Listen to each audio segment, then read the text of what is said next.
Hey everybody, my name is Robb Mourton. I'm the owner of Mochtech LLC, and I'm also the inventor of the M.I.T.S multi-injection training system. I wanted to take a few minutes and discuss why I actually invented this product. Back in 2005, I was mobilized, and we were in charge of making sure that every single soldier that went through was certified in giving an IV, intravenous into the arm. We don't do that anymore in the military, but at one point it was very important. The problem was supply and demand. We didn't have all the IV arms and everything that we needed. I went out to the local hardware store, got a piece of PVC pipe, put a piece of foam over it, cut a little notch in it, put some surgical tubing on it, and then covered it with a glove. Very, very simple and basic. And it wasn't about how to find that vein. It was about muscle memory and getting that down on how to stick the needle in, how to advance that catheter. Because a lot of times what was happening was they would start the IV, they would see the flashback, they would pull the needle out too soon, and the catheter is not going to be in the vein. So in creating the little pocket trainers that I did, I made about 50 of them, handed them out to the worst students. They took them back to the barracks. They were able to practice overnight with the instructions that we gave them, came back, and about 85 to 90% of them were getting first-time sticks. That was the first indication I needed to take this someplace else. Coming forward, what you're going to look at is going to be the first tactical model that we made, and then we're going to talk about the composite model. Virtually the exact same thing. The only difference is how you lace them up. So whatever this one does, this one does. Let's take a few minutes to go over the different types of training platforms that the multi-injection training system supports. Obviously, we do the IVs because it's IV trainer. Makes sense. So we have a simple lineup of a syringe. We fill that syringe with fluid. It could be fake blood. It's whatever you really want to put in there. You're going to charge that syringe, and it's going to put the fluid into the vein.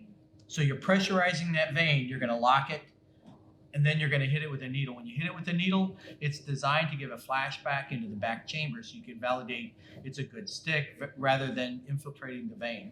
That's the first one that we did. The next platform is your needle decompression for tension pneumothorax. The two veins, not the red one, but the two other veins, they indicate a second and third rib. And in between there is a port that we designed like an intercostal space. That's where you're actually going to push your 18 gauge needle down for needle decompression for tension pneumothorax. The other one that we made was the suture. So on the suturing one, we actually have a proprietary skin that we make ourselves. And it's actually suturable, so it's not going to rip on you. You can use silk or you can use the needle threads. It takes multiple different types of needle heads, so you can practice on different types of lacerations, however you want to cut it, and you simply use a scalpel, cut whatever shape you want to practice on, and you can do that. The next thing that we do is inline IVs. It's the same process of hitting the IV line. Once you get the IV in, and they pull it out, you've got the catheter. You can actually hook in an IV line. If you pull the other end of the vein out, you can actually run through and do IV drips. You can do saline locks, lure locks, saline locks. The other platform is when you're trying to put on your constrictive devices for training for giving your IV, you can lock out that IV line and you can practice with that as well. Emergency crike. We just came up with this in the last 6 months. Working with several of the industry guys, they said it'd be great if this could do this. And you know what? It was very simple. We're going to go through each one of these steps later on. I'm just kind of introducing you to all the things that they do. The skin, again, because of the proprietary way we make it, it actually takes all the medical adhesives. Right here's an example of a dirt clip. That dirt clip has been on there for over 6.5 months. And not going to come off. So very, very effective.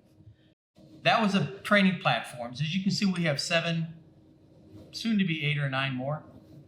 Let's talk about the skin. I told you it was a proprietary skin. We spent months, different solutions and different tensile strengths. I wanted to make sure it felt like the skin, that when you stuck your needle through, it wasn't going to rip the skin open, that it had a resilience to it like our skin does. So here are the skins. Translucent, which is with no color. That way you have, like if you use a venolite, if you want to actually see the veins roll, we'll talk about the veins in a minute. Or you can have any color that you want, whether it's the lighter skin, we can go as dark as you need, depending on what type of training platform you're looking for and the type of training you want to do. You just let us know, and we're actually going to make that skin the color that you want. Underneath the skin, we need to simulate the tissue. So we have these tissue pads. They're very simple. They slide up underneath, and it gives it that cush, like if you're holding down on the tissue when you're injecting. The other thing that we use are our surgical tubing. That simulates our veins. We'll talk about how to lace those through, but you can actually make a rolling vein, a static vein, and of course we've got what we call a wet vein, or our wet stick vein, which is red. We can make different colors for you. We have a blue. We also have the amber surgical tubing, but the red is always going to be your main line. So this is how you're going to lace the composite model and then lace the tactical model. Although they both do the exact same thing, how you set it up is just a little bit different, but it's not difficult. So the first thing you want to do is you want to get your components, right? So you're going to have your veins. These are simulated veins. So the amber vein or the blue vein are going to simulate the exact same thing. One's going to be a static and one's going to be a rolling vein to kind of give you a challenge. The red vein, of course, is going to be attached to your syringe. So let's start with prepping the composite model with the red vein. Very simple. If you notice, there's a notch mark here. That's going to indicate where the port is for the needle decompression. So on the outside, you're simply going to be slipping in the red tube on that side and dropping it down into the notch on the other side. Simple, right? Your amber tubing or your blue tubing is going to slip in virtually the same way. The first thing you're going to do is you're going to take your clips. It's a double hold clip. So you're going to put one end through. You simply lace the other end through like this. Grab it, pull it through, and you're going to make a loop. This notched loop simply slips over one end like this. You stretch it down to the other end like this, and it fits in this way. Same thing, let's do the amber tubing.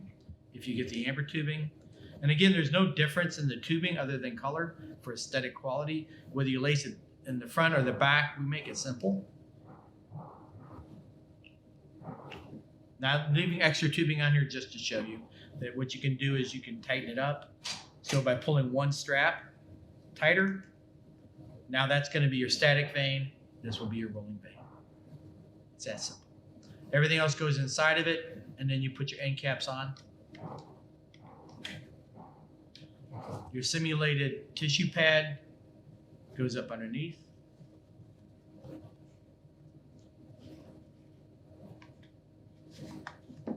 Make sure that it goes under all of it. And then you're going to apply your skin, and your skin pretty much holds everything down. Now, unlike the tactical model, which I'll show you, the legs are also the mechanism for which the skin is attached. So you simply slip it through the loops, stretch it across, and attach it to the other side. So this is actually ready for training.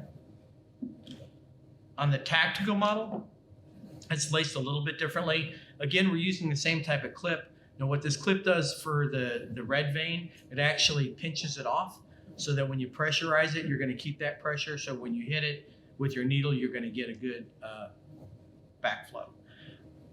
If you notice on here, this is lined up pretty much the exact same way, and that's going to tell you if here's the port, your two veins, rolling vein to static vein, will straddle this port. So you're going to start on this end and lace your red vein up through the hole like this. You simply pull it through,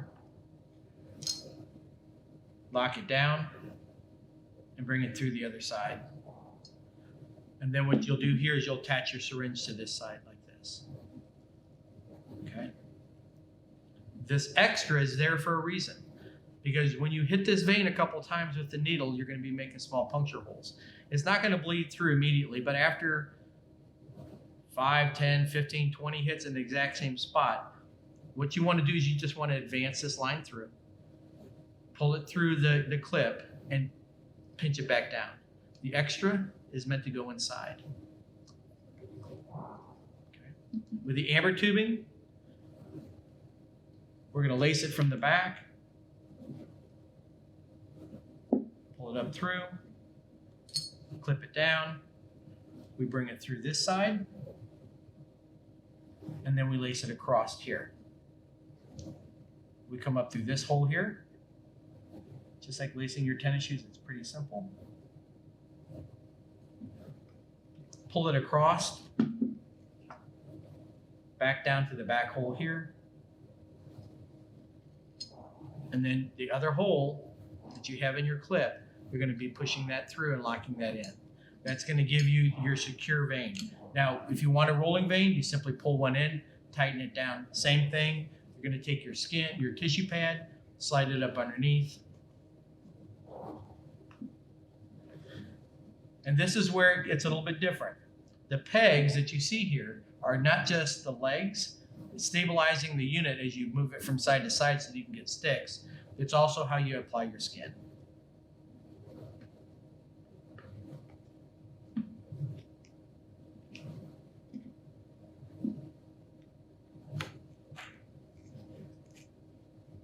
And you're ready to stick. So once you have all the components together, you've got your mitts laced, whether it's going to be the composite model or the tactical model, it's all going to be the same in how you do this operation of it.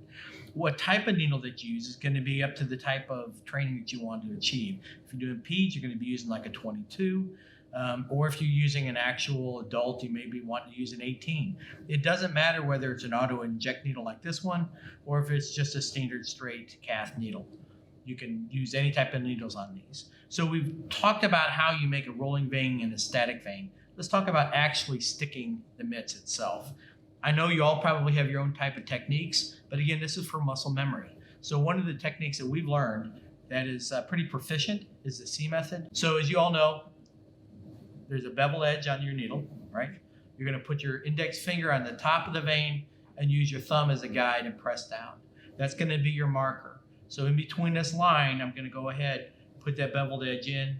I'm going to push it down until I feel a pop through the skin. Then you're going to feel a pop into the vein. You're going to lower it down, push it in just a little bit more, and then you're going to advance that catheter, right? Slides right in.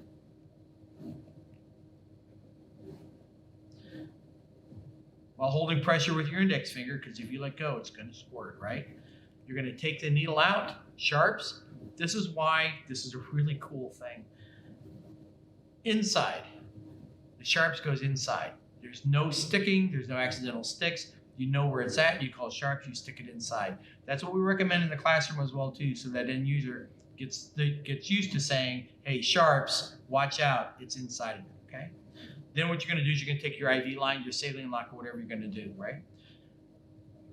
They simply pull out. I don't know if you can see this. Can you zoom in on that a little bit? There's actually no hole.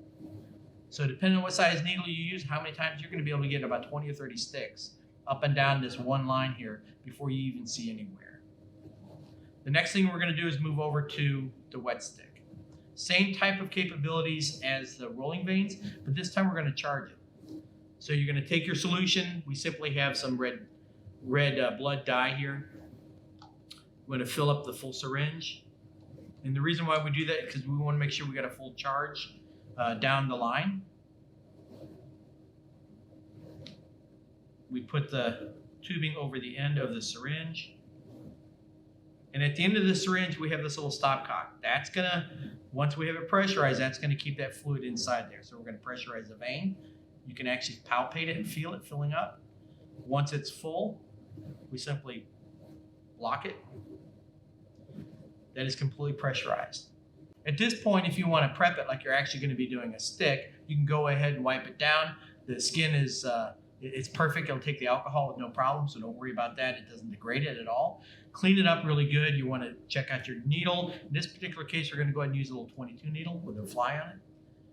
Same C method, right? Now what I want you to see is I want you to see the flashback you're going to get.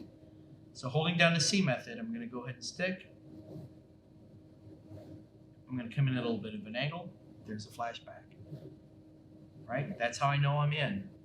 Drop it down, advance it, right? Now I'm pushing down hard on this side, but because of the way we have this, I'm still going to get a little bit of drip through. When I pull this out, sharps, it goes inside, I lock in my line. So as we discussed, one of the attributes of my trainer multi-injection training system is you can actually run a real IV through it. I know the practice vein, we talked about how you clip off the end. All you do is remove the one clip on the end, so now you have a full tube running through, and you can actually do IV drip rates. We've got a bag of lactated ringers, but you can use pretty much any solution, right? You prep it just like you normally would. Check the bag, make sure it's not expired. This case, we're using training solution. So you're going to go ahead and prep your line and everything. As you can see here, I've already got an IV started here. This little 20 gauge needle. So we're just going to start. You're going to puncture the bag. You're going to start the line in. Make sure you've got it. We're going to go ahead and take the needle out. Called sharps, and you simply hook your line in.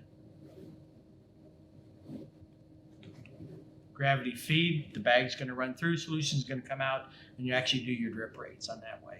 If you want to try to do a flush, you can do a flush as well. You can take your flush, and you can actually push it through, take the cap off,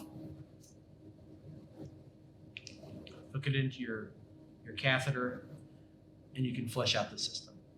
So one of the advantages we talked about was actually running through the IV line. Another one was actually doing a flush. And of course, we have the saline or the lure locks. As you know, the reason why we use these is to keep the port open so you can inject other things. It may not be for an IV. So as you know, when we use a lure lock or a saline lock, it's meant to keep the port open so that you can push medications, pain medications, or whatever that patient may need later on down the road, or you can actually go ahead and hook in a second line. So now we're going to show you how to do the needle decompression on both composite and the tactical model, right? We talked about on the composite model that there's a little arrow here that indicates where the port is. So that's going to be the needle decompression port that you're actually going to be sticking the needle into. Same thing onto the tactical model. In this particular case, you got the red vein, and then in between the blue or the amber veins, that's where your port's going to be. Just like you would be using on an anatomical model, you're going to be going the second and third rib inside the intercostal space. This is what we use in the military. Of course, that's not going to go into the body of the multi-injection training system. So what we recommend, because it's about the muscle memory technique, we're going to go ahead and use an 18 gauge needle to demonstrate. You can also use the shorter 14 gauge needles. You're going to find your mark. In between the second and third rib, you're going to be going straight down at a 90-degree angle. Once it's in, you're going to go ahead and pull this out. Let me take this off real quick. Sharps, inside. You don't have to seal it back up, but if you want to, you can just kind of screw it up tight. Once it's in, you've actually completed the needle decompression, then you go ahead and do your securing steps as needed. One of the newest attributes to the multi-injection training system was configuring it to take emergency crike application. Now, it'll work with any type of emergency crike device that you want to put in there. This is the one that's usually issued that we were issued in the military, so this is what I'm going to go ahead and use. Taking a suture, you're going to line up that port. In this particular case, on the composite model, is that little notch mark. You're going to go ahead and cut your T. Cut down through the skin. You're just using a regular scalpel. You're actually going to open it up, going through the tissue pad underneath.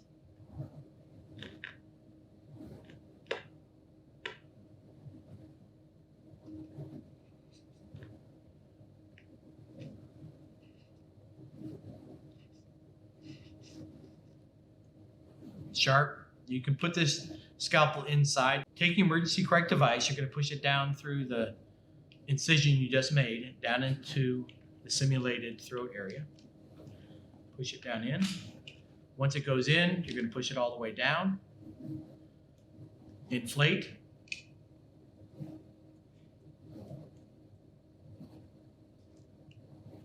And then you're going to remove the stylus applicator and secure the device to the mitts. When you train for suturing on either the tactical model or the composite model. Again, it's going to be the same, but what you want to do is you want to strip it down. So the only thing you really want on these two models is your flesh pad and the skin.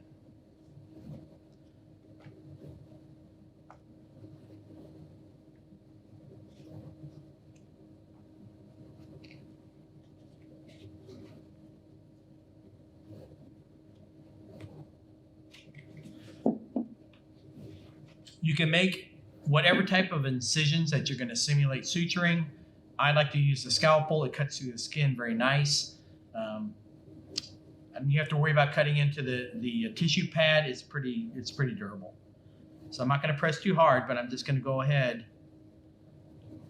and make several different types of lacerations in the skin.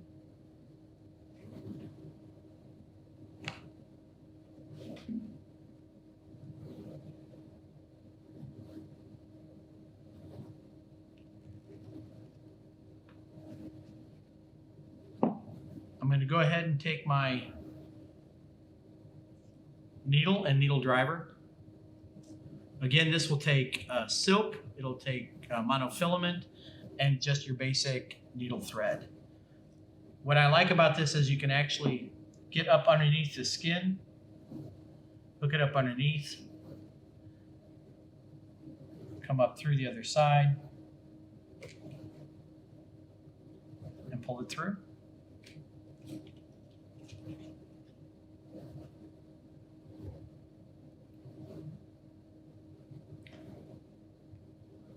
I know there's going to be a lot of you guys out there going, oh my God, his technique is horrible. I agree. But that's okay.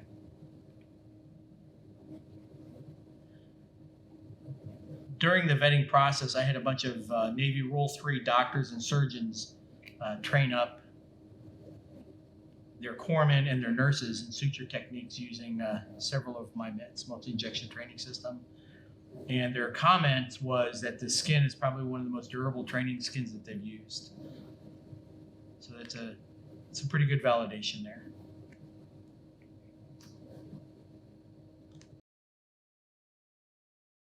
In developing my skin, I wanted to make sure that I was able to take surgical adhesives and wound closure devices such as Steri-Strips, or in this particular case, this is a dermaclip. The guys who make dermaclip are very impressed with the fact that this dermaclip has been on this skin for well over 6.5 months. The other thing that we can use on it is your window dressings. In this particular case, it's a Tegaderm. As you know, you'd be putting it over an IV that you put in to hold it securely, or you can actually put it over a Steri-Strip to keep it dry. So you just apply it down to the skin, press it down, peel it off like you normally would, and it stays. One of the things that we do to prepare to give an IV is we put on a constricting band. That's going to restrict the blood flow so you can prep the area and get the good volume that you need. You simply tie the restricting band around it, however your technique is to tie it down. When you tie it down over the vein, you're actually going to be occluding that vein as well too, so you can test that out. So you do your tie, lock it in, right? The other thing is your IV secure band works very well on this as well too. We've actually been testing out certain tourniquets like the cat tourniquet, the soft T, as far as being able to open this up, do a drip right through with the red blood, and seeing if we can occlude that off enough to get some type of a test on it. We'll get back to you on that. Some of the future things we're looking at, we're working with the developers of XStat. This is to come. We'll have a special adaptive device that you'll be able to use for XStat. We're making a special overclip, an exoskeleton overclip, to give you markers for your emergency cranks. So we look forward to showing you those on future videos. So here are the marketing capabilities that Mochtech LLC provides for you guys. If you're interested, we can anodize the metal model any color that you want, end caps or the body. On the plastic model, we can do the same. We can make it any color that you want. The end caps we emboss on the plastic model, so if you want your logo on there, we can provide that at an additional cost. As you can see, this is like a blank, so whatever color you guys want, that's what we can make it. So there's licensing capabilities too. One of the cool things that we provide in the marketing is that you're able to put your logo on the M.I.T.S end caps. Whether it's a plastic model where we emboss it, there's an additional charge for this, or whether it's the metal model, the tactical model, we actually laser engrave. So that'd be kind of a cool asset to promote your company. It'll be enhancing your marketing capabilities. It'll personalize the product for you. So how do you buy a M.I.T.S? I know that's kind of important, isn't it? Well, we made it simple. For the tactical model, it's already in the NSN system. You can actually go in and order it. We've got the SAM number, the DUN, the case number is right there. Just go in and order it if you're interested. Unlike the tactical model, the composite model doesn't have an NSN yet. It will. We're working on that. And we'll soon be able to provide it in the ECAT system. So look forward to that too. Right now, you can go to our website. And it's www.ivtrainer.com. And you can order it there. So Mochtech would like to thank the Range St. Louis West for providing our facilities in order for us to do this shoot. I'm sure you operators heard the gunshots in the back. Well, this is a training facility, and yes, they're actually shooting guns downstairs. I also teach my trauma classes here as well, so I want to thank them. I also want to thank Delta Advertising and Jeff Pratt. Without him, we wouldn't be able to do this. So thanks, guys. Hey, so I hope you enjoyed the videos.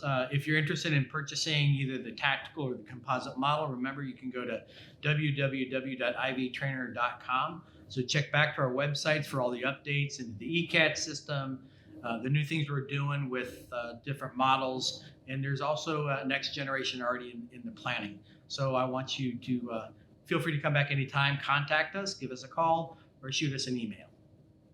So how we do? That's a wrap. It's a wrap. All right, I'm out of here. You can just grab my M.I.T.S Trainer here. Nope, well, wrong one. Sorry, guys. I'm going to use my pocket trainer. We're out of here.